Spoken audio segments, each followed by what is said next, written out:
To be or not to be?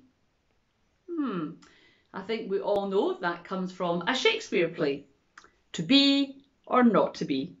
I did that, of course, for my higher English. Or no, was it? It might have been. Can't quite remember. I know I did that, and I also did Othello. But yeah, to be or not to be, that is the question. But that's not what we're talking about today. Today, I've changed one of the words. To do or not to do.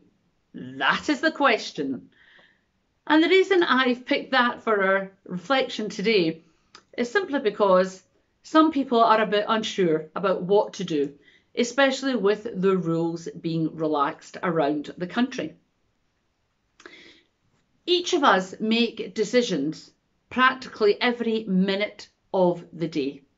We make choices. We decide what we're going to do, whether we're going to do it or whether we're not going to do it, or not to do it. So I decided to have cereal for my breakfast this morning and not pancakes. I then decided I would put on a dress today because the weather's lovely and not to put on trousers and a blouse. I decided that I would record this recording at this particular time of the day and not later on. I decided that I would sit cross-legged rather than my feet side by side. We decide everything, every minute of the day. We can decide from big things to little things. The one thing that to do or not to do for Billy and I is the night before to decide what we're having for our meal the next day. And we both hate that. We just hate making those decisions to do or not to do. But if we didn't do it, we'd end up having to go and buy something or have a carry out or go hungry. So to do or not to do, that is the question. Now, the reason that I've brought that up today is simply because of Portugal going on to the amber list.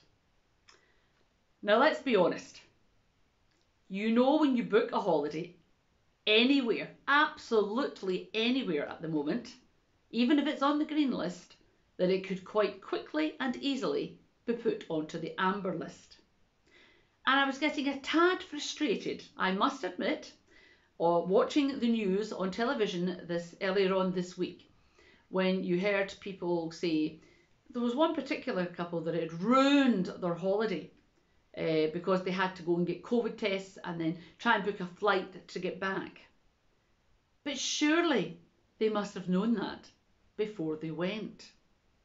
So they took that decision to do or not to do. So they took the decision to go to Portugal, knowing that it could quite easily go all pear-shaped. They took the decision to come home. They didn't have to, I'm absolutely sure of it.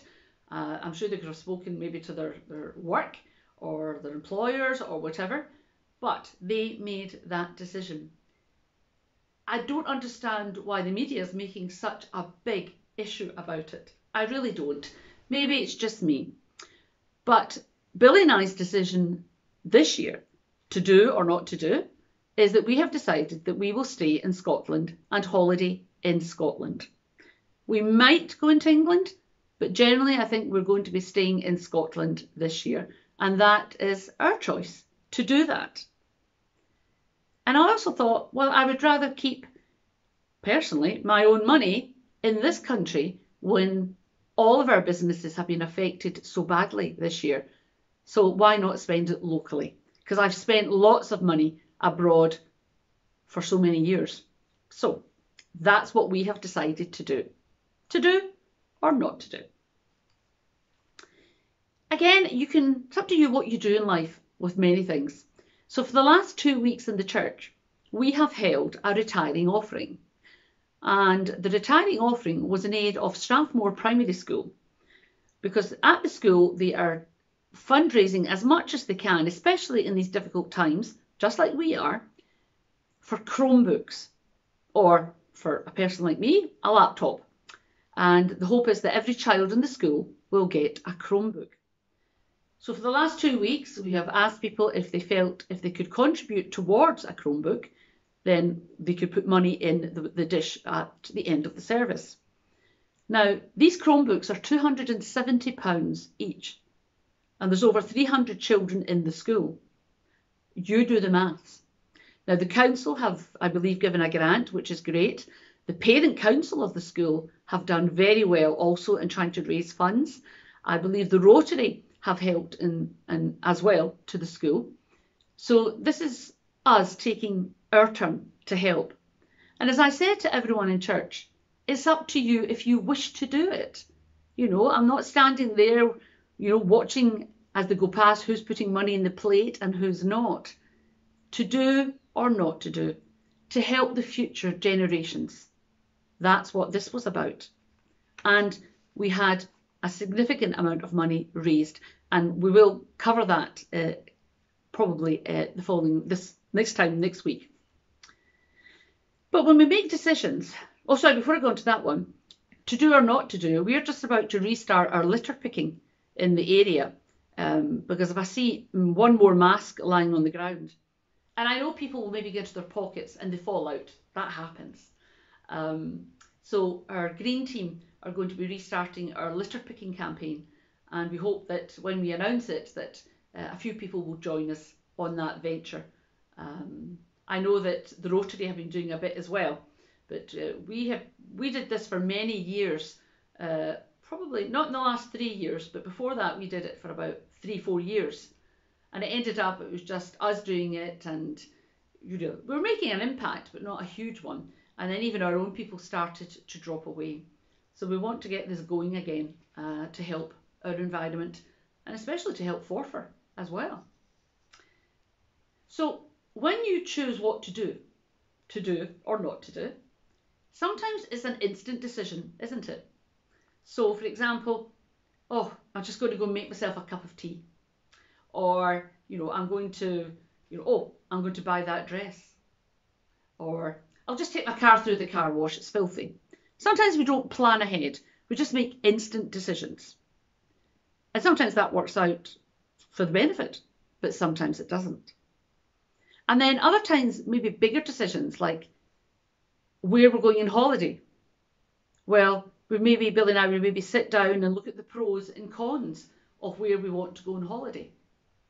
So, the cost of it, is that going to be a pro or a con? Just now, if we were to think of going, well, we're not going to go abroad, but if we were, what about their figures for infection rates, or is there any unrest in that country? So there's pros and cons. If you're going to buy a new suite, if you're going to be decorating your house, if you're going to be moving house, the pros and the cons. And again, sometimes it's to the benefit looking at the pros and cons, but sometimes it's to the detriment as well, because sometimes you can overthink things as well. So we all make decisions, and the best way to make that decision is usually to research it and get more information on it. If it's something that maybe is going to cost you a lot of money, or maybe your health or whatever, research, investigate, and find out more information. But I think you would agree with me, when you're younger, everything's pretty much black and white, yes and no. And it's not till you get, slightly older, that the black and white starts to change to a lot of grey. And I'm not just talking about your hair, because you then start to look at things on both sides. And some people are criticising the youth just now because of the infection rates going up, blaming them for maybe not obeying by the rules, not following what they're supposed to be doing. But you know what? We were all youngsters at one point. Yeah, it's there's lots of grey areas I find nowadays that I didn't used to think years ago. Recent choices that all of us have had to make, though, have been to be vaccinated or not to be vaccinated, to go and do it or not do it. And that's up to you, what you decided. The same, to do or not to do, to venture out and start going back to cafes, to restaurants, to various venues that are now opening, to meet up with other people, to do or not to do.